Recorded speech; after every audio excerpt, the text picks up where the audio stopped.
The main difference between this car and a standard XC90 is that this is the first autonomous vehicle within a DriveMe program.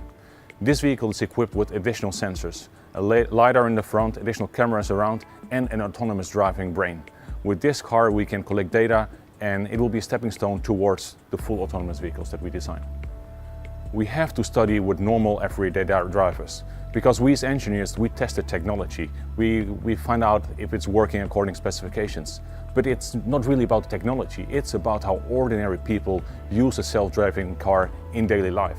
About how people drive their kids to school, to their work, and we want to learn how they will use the time that we free up. When they don't have to drive, they can spend the time on something else. Exactly what? We don't know, but we will find out. In the front of the vehicle we have several sensors. Behind the windscreen you can see a radar and a camera, an additional camera here in the logo, and a LiDAR, a laser sensor in the lower grille. With these sensors we can really cover what's happening in front of the vehicle, detecting anything that may be in its path. It's also important to have side detection. In the rearview mirror we have two cameras, one looking down to detect lane markers but road edges, and one looking rearward in which we can detect cars or motorcyclists coming from the rear. You can imagine that all these sensors create a huge amount of data.